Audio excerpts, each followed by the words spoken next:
Meeting the demand for mobile broadband services has been a hot topic across the mobile industry, with carriers, equipment providers, and government agencies struggling to provide the necessary networks, resources, and policies to fill the ever-widening gap. One outside-the-box play in the space is Lightsquared, which announced last year plans to build out a nationwide mobile broadband network using both satellite and terrestrial components. However, since the announcement, Lightsquared's plans have been hindered by interference issues from the GPS industry, which claim the spectrum to be used by Lightsquared interferes with commercial GPS devices. Lightsquared's transmissions remain in its own band, in the satellite L band, within the MSS frequency band, complying with the out-of-band emission limits that were imposed on us. We do not transmit into the GPS band. The problem is with the GPS receivers. The way they're designed and manufactured, many receivers see outside of the GPS band and into the satellite L band, and thus become overloaded when we're lawfully operating in our own spectrum band. In looking to clear up the issue, Lightsquared has announced several initiatives it hopes will help alleviate the congestion and allow the carrier to move forward with plans to build out its network. Another myth is that Lightsquared and GPS cannot coexist.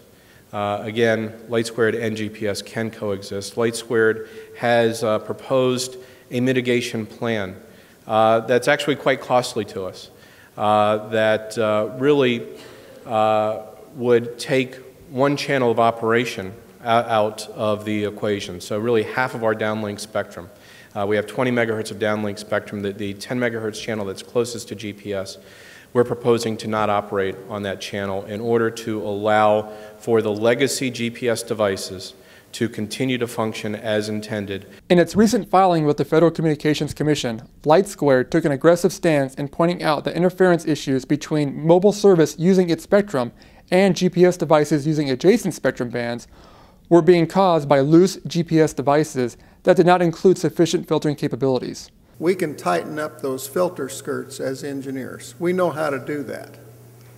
And the folks who build GPS receivers know how to do that. And Lightsquared knows how to do that. And they've offered to provide filtered antenna equipment for the precision GPS receivers.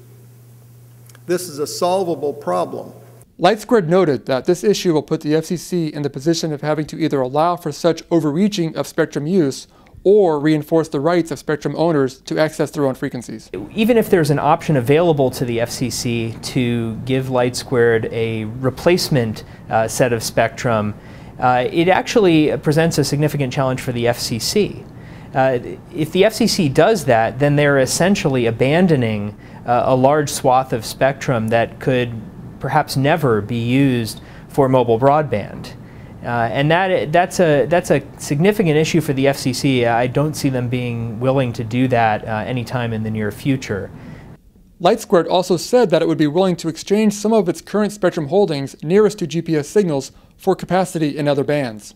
So we can't go indefinitely without that bandwidth. But again, that channel does not necessarily have to be right next to the GPS band. Dan Hayes, director at PRTM, did note that while the spectrum issue could delay the initial launch of Lightsquared's mobile broadband offering, a rumored deal for spectrum hosting with Sprint Nextel could allow the carrier to meet its longer-term goal of near nationwide coverage by the end of 2015. But if that deal is true, it actually could significantly accelerate Lightsquared's network deployment.